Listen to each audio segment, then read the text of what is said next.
Hello, hello, hello, everybody, and welcome to Season 2, Episode 8 of Career Girl Chats. My name is Anna O, and I am the founder of Career Girl Lifestyle. Today, we will be talking with marketing strategist Anisa Stoli about organic marketing, and she is going to answer all of the questions that we have when it comes to scaling our business, growing our communities, as well as building engagement with our followers organically. So before I invite Anisa in, I am going to read her bio and get this discussion started. Anisa Stoli is a marketing strategist, the co-founder of 3 Skills Career Coaching, and a proud mom of 2. Her expertise is in organic marketing, and she is dedicated to helping women entrepreneurs attract their ideal clients and grow their businesses through strategic marketing processes, which include online engagement, raising awareness, and building strong communities. She is the go-to woman for making ideas, products, and services stand out, and I'm extremely happy to talk to her today. So let me invite her in. Hi. Hi. Thank you so much for joining me tonight for Career Girl Chats. I know you're a busy mom of 2 and you're running your empire, so I'm so appreciative of your time. Thank you so much. When you asked me to go on a live with you, I was like, yes, I love your page and I love the conversations you have on your page. So I'm honored. Thank you, thank you, thank you. All right, so let's just jump right into the discussion. Anisa, what is your story? How did you get into marketing strategy and helping female entrepreneurs to grow their businesses? Yeah, so my story is a little bit unique in terms of how I got into marketing alone. I'm actually an immigrant from Greece. I moved to Canada when I was 12 with my family, and if any immigrants are listening in, you know what it's like to essentially have all those expectations coming in from my parents around education. I was supposed to be a teacher. I went to school to become an elementary school teacher. And quickly after graduating, I realized that was not for me. And so as much as I love children, I did not love teaching as much. I wasn't good at it. And so I had to take a step back and really discover what it is that I love and what is a career that would actually reflect my strengths and really kind of tune into my potential. So I really took some time to discover my strengths through personality tests, volunteer work, networking, and marketing happened to be it. And I actually fell in love with it, started switching into the marketing career, did that fairly quickly. And then unfortunately, I got laid off while being pregnant. And so I decided that during my first mat leave, I would use that time to really discover what I can do on my own. And so one of the biggest questions that I think helped me discover that marketing was it was, what is it that breaks my heart? And although marketing is not what breaks my heart, Right. what broke my heart, seeing, coming from the immigrant family, is not seeing people can reach their full potential in terms of their careers or their businesses. My parents both had a lot of dreams coming in, but unfortunately were not able to actually live their dreams through because of the limited opportunities that they had as immigrants. Right. And so that always I realized really broke my heart. And so I decided to really use my strength in marketing to help businesses and individuals and entrepreneurs really grow and tap into their potential, into their ideas, and really grow them. And so I had the opportunity to jump onto 3 Skills as a co-founder, where I really explored what it was like building something from scratch. The 4 of us, 4 co-founders, came together on one dream. We wanted to help people build careers that they're happy, that they love, and specifically help international students. And so building that from scratch was so awesome. I really got to put my marketing into practice, my marketing strategy into practice, and less than 2 years in, so we launched June 2019. We have helped over 150 people land jobs, Wow. which has been an incredible journey and validating for me in a way around the marketing Yeah. side of things. That's Yeah, beautiful. It's so funny how life comes full circle because although teaching wasn't your thing, you're still teaching just in a different space, right. right? Yes. And actually, a lot of people did notice that, and it's been encouraging to kind of see those worlds collide. So, Right. mhm. So, as a marketing strategist, how exactly do you help your clients reach their business goals? So anytime I sit down with a business owner or an entrepreneur, the very first thing I want to know is who they are trying to serve. So in other words, I work with them to find their niche, to establish it, and to really put it down on paper. Because if you do not know that, in in the way I work when it comes to marketing, if you do not know who you're serving, you cannot serve them and basically bring your service in front of them in order to sell your product or your Right. service. So the very, very first thing that we do together is really understand who are you trying to serve? Where are they? Where can you go find them? What are the problems that they're facing? What are their pain points? And build a strategy around that where you bring solutions to that, speaking in their language, and showing up where they are, positioning yourself as an expert. Right. So you really have to know your customer inside and out. Oh, absolutely. Which brings me to my next question, organic marketing. I've never even heard that term before. So can you just explain to us what organic marketing is and how it differs from general marketing that we normally see and hear about? So, organic marketing refers to marketing that is free. Organic marketing means community. It means building your audience, your following, your influence on your own from scratch without any paid ads. And that's simply put the difference. So organic marketing is no paid ads. Paid marketing means that you are reaching people using the paid features of Facebook, Google, Mm-hmm. and all those other features. Yeah. So you're really doing the legwork. Like there's no extra help. It's like you really grinding it out and building and cultivating your tribe, so to speak. Absolutely. And I think when it comes to marketing alone, if you are trying to build a business, if you're Mm-hmm. starting out, the best thing you can do for yourself is truly to focus on the organic marketing first before Right. ever jumping into paid marketing. Because what paid marketing does is you are essentially attracting people who do not know you onto a page that you should have built organically first. So if you do not have content that speaks to that audience, if you don't have engagement that speaks to that audience that you're attracting with paid ads, then you're essentially leading them to a dead end. Right. So my strategy is that you should absolutely focus on organic marketing. You can successfully build a 5, 6 digit business, a 6 figure business, with organic marketing alone. Definitely takes work, but it pays off over Right. time for sure. Right. And can you give us some examples of organic marketing? Yeah, so social media is a great example of organic marketing when it comes to something like this, for example. We are going live and we are having an organic conversation, Mm-hmm. live conversation. There's nothing paid or,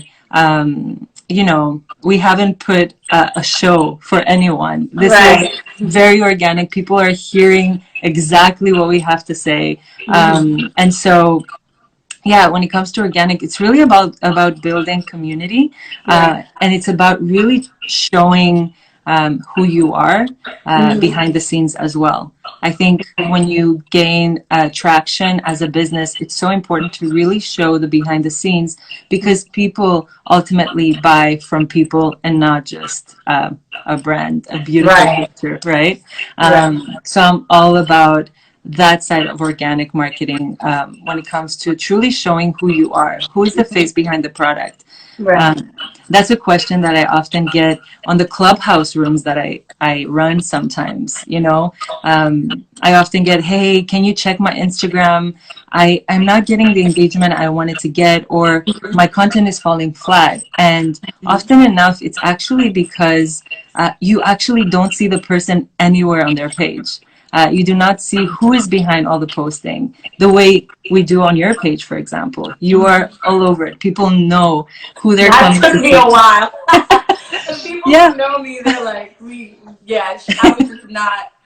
We'll talk about that later. No, but you've done a great job really engaging your followers and your audience and your community to really understanding who they're working with, who they are following. Like I said earlier, people follow people. They don't always just follow pretty pictures. Right. And what are some of the benefits of an organic marketing approach as opposed to paid ads? Organic marketing for me is stronger in that you have the full control over it.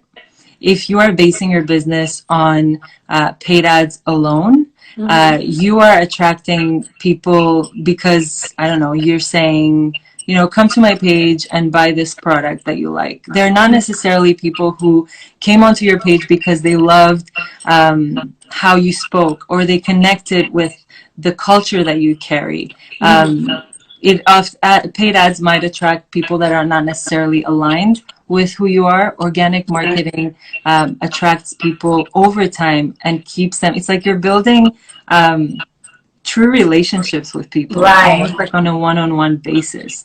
I'm not going to say that I'm against paid marketing. That's not at all what I'm trying to say. I think there is a time and a place to bring paid marketing onto your business. But again, it's so important to build that foundation first, because like I said earlier, once people come on your page, you don't want it to be a dead end. Right. When do you think it's the right time to introduce paid advertisement in your strategy? So when I look at even 3 skills that we've been running for less than 2 years now, we have helped 150 people, like I said, with our services, all organically. We haven't used any major paid advertisement. And so, honestly, I'm going to go as long as I can without using any paid ads. And I think the best time to use paid ads is when you are in a place where you have enough income coming in that you're confident that once you put it into the paid ads, they'll bring that money back. Ultimately, when you do invest in ads, if you do it right, you definitely will 10x, 20x your investment. So it is important to do it from a place of fruitfulness. Right. Yeah. All right, so let's get into the nitty-gritty of organic marketing. What does an organic marketing plan consist of? Like, is there a formal step-by-step process, or are you just implementing different strategies based on your business model? So it definitely depends on the type of business that you are running. We have product-based businesses, service-based businesses. I have a framework that I often use, and that varies from marketer to marketer. But this framework that I use with my clients has worked for many people that I have helped, and 3 skills as well. And that framework for me it's a 3-step framework: validate, create, scale. Under the validate time frame, we talk about your niche, like I said earlier, and we do market research to really validate who your niche is, and then move on to creating. So we create our content pillars. We truly break down what it is that you'll be posting, where you will be posting, what type of messaging you'll be putting out, what type of content you'll be putting out. Are you going to be going against the grain? Are you going to be educational? Are you going to be sharing a little bit about your personal life? That's also part of the content strategy that I work with business owners with. And then really placing that into a funnel, a marketing funnel, which is essentially the journey that you're taking your audience from awareness to consideration to a decision making. And that is the basics of marketing, essentially. And then the last step is the scale. Where we really dive into how to collaborate strategically with other business owners and other creators, and as well as truly understanding your analytics and reading them in a way that is useful for you so that you continue scaling your business from there. Right. So when it comes to the market research, right, I've heard a lot of advice surrounding market research and what things to do, what not to do. What is your advice on market research, just so you can successfully gauge who your client base is? Absolutely. So market research, I find, scares people when I say, hey, it's time to do some market research. And it's almost like they picture this like whiteboard and a bunch of writing everywhere and like arrows and everything. It's actually something that can be very simple. I have done all my market research on social media, and more specifically in my stories on Instagram. You can easily create a series of stories on your Instagram that will allow you, so they should be interactive, that will allow you to really understand your following and understand who your audience is in order for you to serve them properly. The other way that I have found has been really informative around market research has been Clubhouse. Are you on Clubhouse, by the way? I am on Clubhouse. Yeah. We have to follow each other after this. We do. And I would actually love to be in a room with you. I'm sure you have some awesome rooms. I haven't done a room yet. I've been a listener, but I've never hosted a room. So maybe we can plan something after this chat. We will have to. I think you would be great on there. Thank you. But I find Clubhouse is a great way to really get some insight on your audience, further insight. I have led rooms or even have attended rooms and just listened into the types of questions that my audience asks. Getting insight on that really helped me build content and create content that is relevant to them. Right. I noticed with the Career Girl Lifestyle Tribe, where when it comes to the entrepreneurs, I have two different types of entrepreneurs following our page.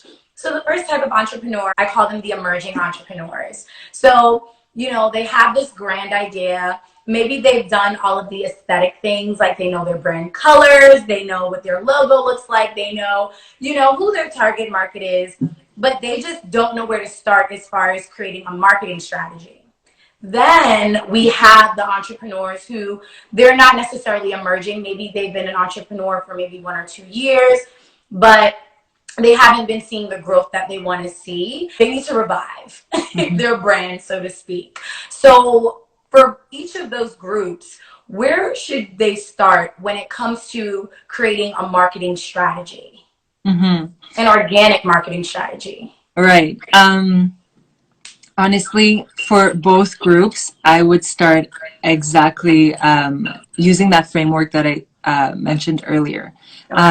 Anytime I start working with anyone, I always start with who is your niche, who is your audience, who is your demographic. Do you understand who they are, what their pains are, their pain points, where are they coming from, how do they end up on your page, why would they even come to you for help? We really sit down and break that up before moving on to anything content related, anything strategy related. That is the first step, no matter who the business owner is. Right. So before even getting to the strategy, we have to get to the bottom line first. Absolutely. Okay. And what is your service? Are you very specific around what you are offering to that niche?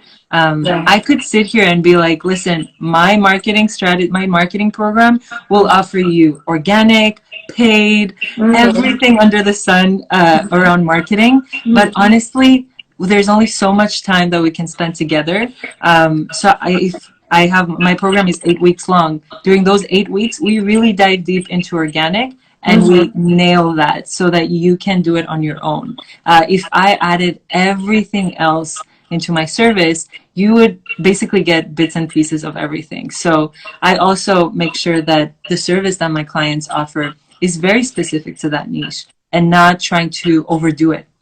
Right. What strategies do you think are the most effective right now? For me, I think the best thing you can do is provide value, especially if you're starting, if you're just starting off in terms of marketing your business online. The best thing you can do is truly provide value in your content. The last thing you would want to do is sell, sell, sell. Right. In my opinion, social media should only be used in your marketing strategy in providing value. At the end of that, if you want to have a call to action that invites them to take your service, that's great. But you should always, always start with providing value to your audience. Right. That's great advice. Yeah. But do you feel like there are any organic marketing strategies that are overlooked that are very helpful? Mm-hmm. In terms of strategies, honestly, I would say platforms that are overlooked or underused are platforms like LinkedIn. Yes. I know LinkedIn is an incredible platform to actually gain awareness around your brand and around your service. We have used it at Three Skills quite a bit. Our CEO, Toby, one of the co-founders, has been literally posting on LinkedIn daily for the last 365 days. So for the last year. And Right. he's had, on his most recent post, he got 500,000 views. Over 300 people shared it. And that's because he's been very consistent with what he says, what he offers. And he's just his basically his expertise and thought leadership. He's been very specific and consistent with that, and so a lot of our leads, even for Three Skills, will come from there because he's built trust with his audience, Right. because he's been so consistent. So of course we hear about consistency all the time around social media. Be consistent, but it's truly understanding what you should be consistent with and where. I'm not saying you should go on every single platform, but if you find your platform, definitely be consistent on it, and it'll pay off for sure. Right. So speaking of social media, you talk a lot about content strategies and how they're important for business growth and success. So can you talk to us a little bit about how do we build our content strategies for our social media pages? Yeah, absolutely. In my case, I have built my content pillars around what I find most businesses need around marketing and organic marketing. So I have found a lot of the businesses I help struggle around what to create on social media, gaining engagement on social media, and even selling on social media. And so a lot of my posts, because I understand what my ideal client pain points are centered around that. Those three pillars, and even more. I actually do a lot of behind the scenes and share a lot of my life, my kids, because I also target a lot of moms. So I want to show, that I am a mom and I am running a business, and I want you to relate with me. Like, you can do it too. And so my content pillars and content creation is centered a lot around the pain points that my audience has, and even around empowering them and encouraging them to step out of their comfort zone. So it truly started off with understanding, again, what the pain points are and what they are trying to achieve. So creating content around that has been very successful for me. Right. And how did you figure out those pain points? Like, what was that process like? Were you just like, scrolling through different pages, looking at the women that were following you, looking at their lifestyle? Like, what did that look like for you? So it is a mix of market research as well as conversations and people who are reaching out to me as a result of all the things that they see that I post. It really validates everything that I am bringing solutions to. And so hearing people come into my DMs and say, hey, I really appreciated you posting about this, or hey, Anisa, do you have any input on this topic? And again, those Clubhouse rooms and events where I do live Q&As have really given me insight on what my audience wants to see. And so with time, that has validated my offer and also really niched it down so that I can create content that really relates. Right. That makes sense. So how do you build consistent engagement on your post, right? We work so hard, on Canva and all these other fancy platforms. And then we put up a post and then it gets like 2 likes and no comments. So what does it look like in building, engagement with your community? Honestly, I'm not gonna lie, I still post sometimes and my posts flop. But what I think about on a wider lens is when my ideal client comes onto my page, I don't really care how many people like my posts as much as I care about that ideal buyer looking through my posts and relating to that. Does that make sense? Yes. So of course, creating content that is high quality is important. But I do not focus on the likes and the comments as much as I focus on how much it's been shared, how much it's been saved even. And then I really look at the analytics side all the time because, as you know, you and I probably do it too, where we scroll, we see something we love, but do we engage with it? Sometimes we just keep scrolling. Right? It doesn't mean that it wasn't useful or relatable. Sometimes we're just in a mood and we're like, I just want to scroll. I don't want to engage right now. And that's just how people are. And so I really just look at the analytics. How many people has my content reached? How much it's been saved or shared? And do more of what has worked. I'm sure you probably get a lot of questions about this. When is the best time to post and how often should you be posting on social media? Yeah, so there's obviously so many rules around that. I've seen recently people saying, you have to post at least, I think, 4 reels a week, 5 feed posts, 3 IGTVs, and 10 stories a day. Oh my goodness. In order to get all the followers. And although that might work, of course, the more you post, the more you're top of mind. That's great. I know not everyone has the time to do that. I think it's just finding what you are comfortable with and being consistent with that. I never want my clients or any business to post or run their marketing out of a place of just exhaustion. And so we really work together to fine tune that and make it a seamless process. And so once you figure out what kind of content works for you in terms of writing it out quickly and posting it quickly, just be consistent with that. And I'm all about really ignoring that. You've probably heard about shiny object syndrome. Yes. Where it's like, oh, I'm doing so great here, but apparently TikTok works and Clubhouse works and this and that. If something has worked for you, be consistent with it. And when you have some extra time, explore that other platform, explore that other strategy. And if that works for you, then find a way to really put it into your strategy, into your marketing strategy without, again, being out of a place of exhaustion and just frustration. So the way that I do that is I set clear goals around my marketing. I prioritize and I strategize. And so when you really set those clear goals, anything that you do should drive results towards those goals. If it doesn't drive results, then you should switch it up. But if it does, then keep doing it. How do you feel about hashtags? Because I've heard so much about them. Some people say don't use them. Some people say use them, but don't use as many. What is your method?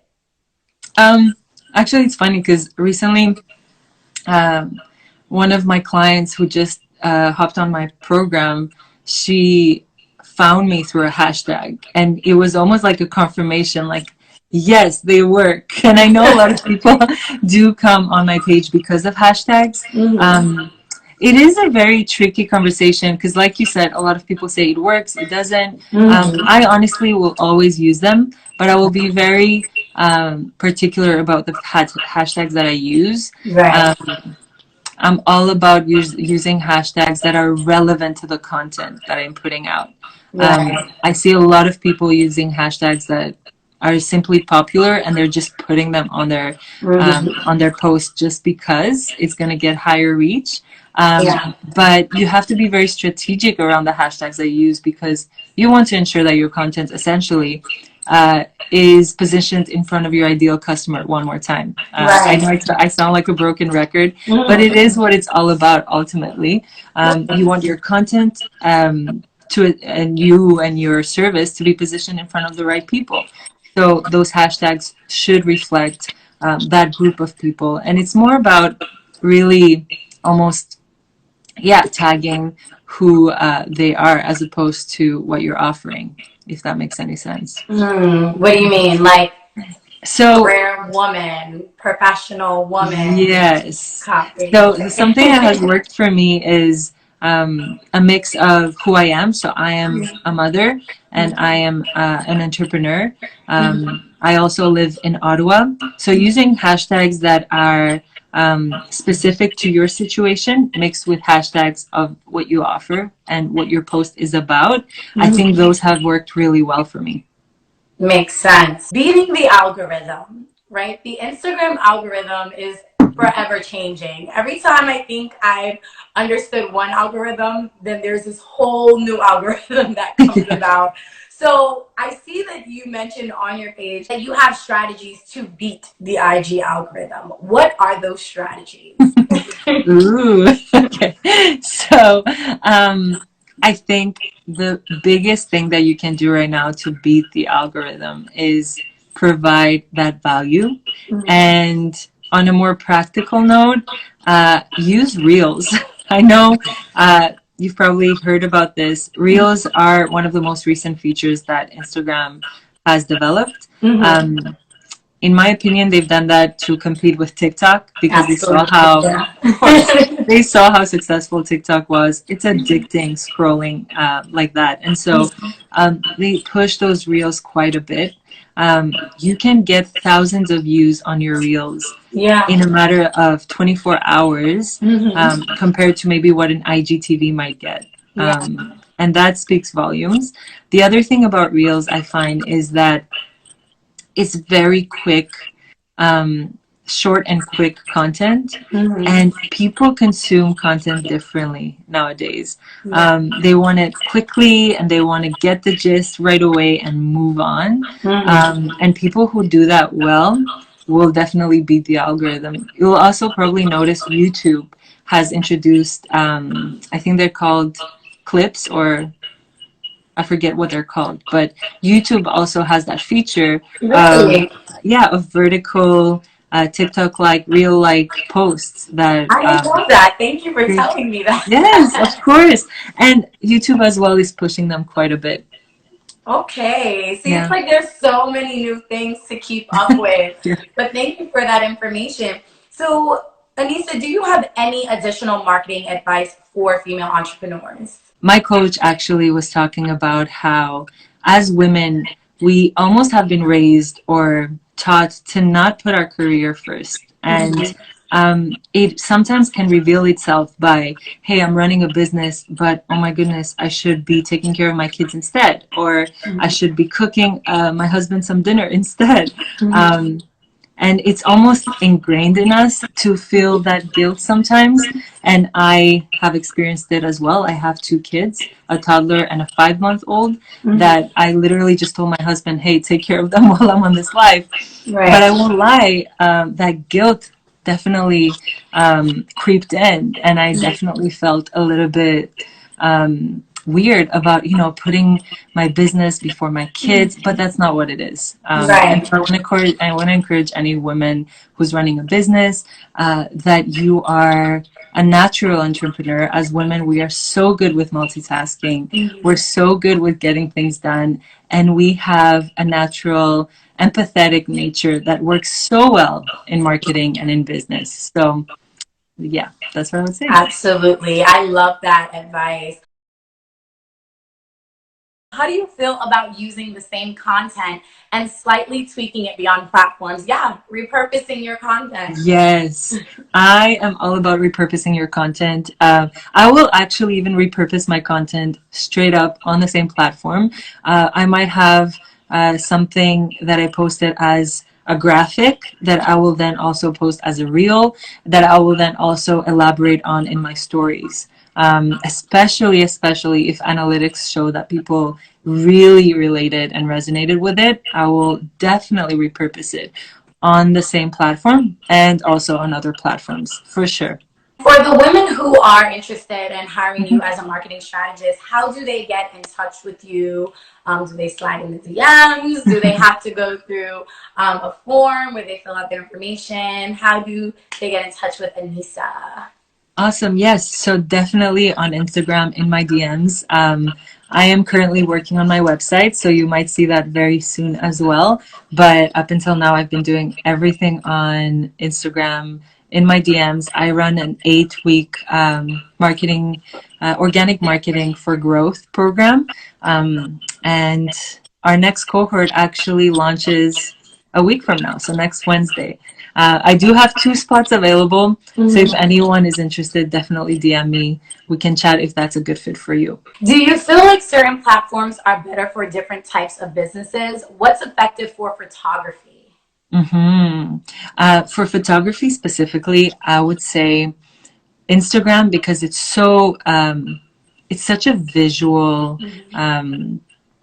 platform, but I have seen TikTok being used for photography in such cool ways that I think work even better than anything else. Really showing how you go about taking photos, how you go about editing, the behind the scenes. I know that has worked so well for so many photographers, reels as well. Going back to what I said earlier around people working with people and not just a brand. I think when it comes to photographers, I know that if I hire someone, I want to see how they are. Are they personable? Are they comfortable to be around? So really showcasing that on your platforms is an incredible way to get new clients. I want to thank you so much again for your time, your amazing advice. I definitely have a lot of homework to do myself. But thank you again for joining us for Career Girl Chats. And let's definitely talk about that Clubhouse room. I am in. It's Thank you time for so me much. to like get on Clubhouse. Yes, honestly, let's schedule our room together. I am so down to do that with you. It's been so awesome talking to you. You're so easy to chat with, and thanks again for the opportunity. It's been awesome. Thank you.